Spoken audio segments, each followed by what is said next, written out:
Pagi bolo. Biasa ini masih aktivitas di kebun bolo, kebun sendiri ya. Liatin bolo, kebunnya tuh. Ujungnya di sana itu loh bolo. Wah. Turun. Kalau turun bolo itu bisa gelundung. Paling jatuhnya di kali. Nah, ini kali. Ini kayunya tumbang bolo. Tuh. Kayunya tumbangnya ke kebun kita ya.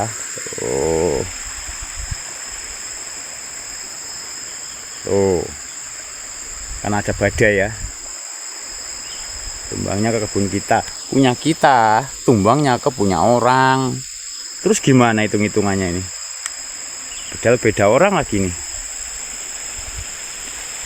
Punya orang sebelah seberang, tumbangnya ke tempat kita. Punya kita, tumbangnya ke sebelahnya lagi. Tuh akarnya tuh. Aduh, ruwet.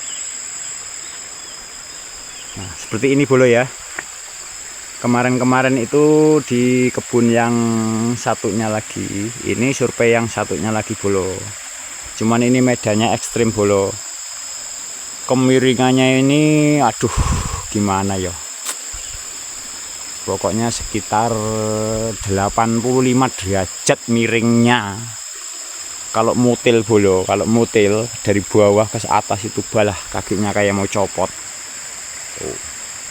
Alhamdulillah bolo tahun ini kayaknya meskipun curah hujan besar ya bolo ya, tapi bahan procok normal ya bolo, karena udah tahu triknya mengantisipasi supaya bahan procok itu nggak busuk. Nah ini udah saya turunkan daunnya semua bolo.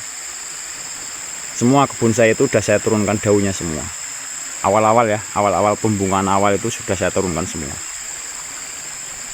Jadi alhamdulillah bahan procok kopi terselamatkan ya bolo ya. Ini masih yang belum disetek bolo. Karena ini ketumbangan pohon terus ya. Jadi mau jadi sebelah roboh lagi, mau jadi roboh lagi. Nggak ada jadinya jadi ini. Ini udah ketumbangan lagi tuh. Tuh.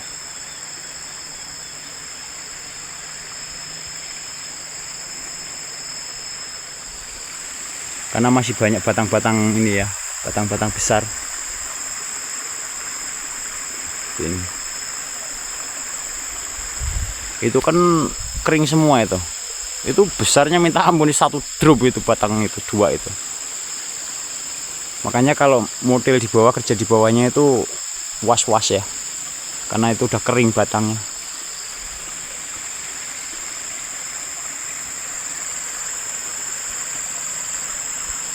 Jadi bolo ya, bertani itu sangat menjanjikan sekali ya bolo ya. Bertani sangat menjanjikan sekali.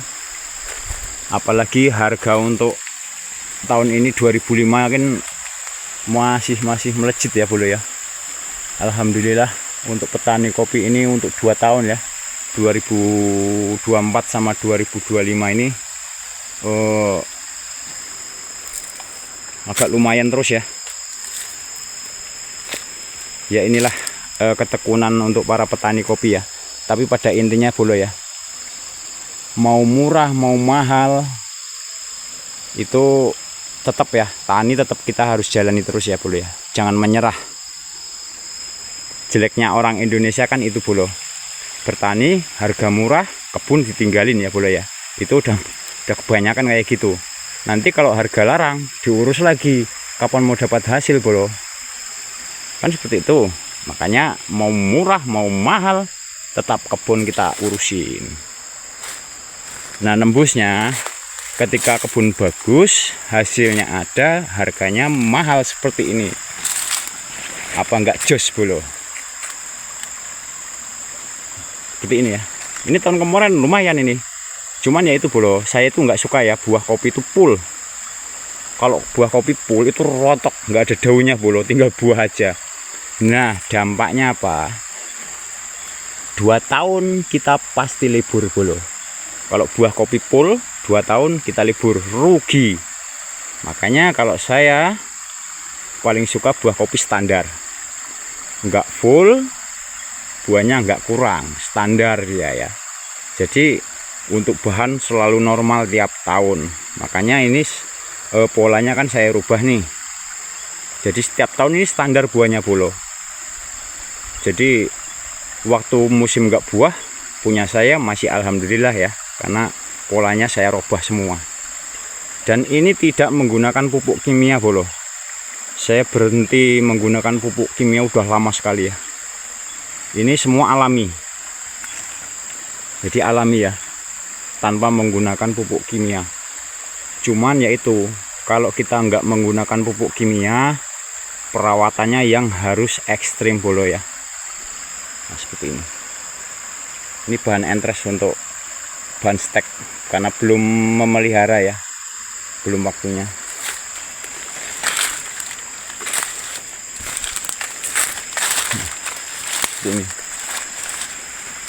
Ini karena medannya miring bolo, jadi susah. Ini bahannya kan normal kan bolo.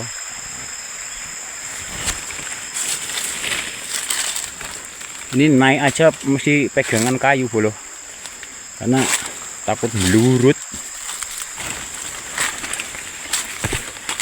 Nah seperti ini. Bahannya kan normal bolo tuh. Ini tidak menggunakan pupuk kimia bolo. Tidak menggunakan pupuk kimia. Ini kalau jadi bolo ya, buahnya standar. Dia nggak full tapi standar. Itu yang saya suka ya. Jadi tiap tahun kita dapat penghasilan terus. Tapi ya itu, kalau buah kopi full udah dijamin, udah dipastikan 2 tahun kita minim. Itu udah dipastikan. Boleh teman-teman main pupuk ya, cuman yaitu jangan terlalu over. Karena apa? Pupuk kimia itu kan apa ya? Kalau ya kecanduan gitu aja lah. Kalau batang kopi udah kecanduan ya itu, mau nggak mau teman-teman harus tiap tahun itu pupuknya ekstra ya. Dan yang perlu teman-teman ketahui, ketika teman-teman udah mupuk ya, main pupuk, namanya kopi bolo ya, kalau udah dipupuk itu mau nggak mau harus dipupuk terus. Nggak bisa teman-teman tahun kemarin mupuk, tahun ini enggak, jong, udah dipastikan jong. Makanya harus rutin, kalau udah mupuk ya mupuk terus. Nah terus misalkan gini bolo, bolo itu mupuk tahun ini 1 kintal, misalkan per hektar ya, itu tahun depan harus 2 kintal, tahun depannya lagi harus 3 kintal, karena harus naik terus ya, namanya pupuk kimia itu. Misalkan tahun ini bolo pupuk 1 kintal, tahun depan 1 kintal, nggak ada efek. Saya jamin nggak ada efek. Makanya namanya pupuk kimia tiap tahun meningkat terus. Sekarang 1 ton, tahun depan 2 ton per hektar.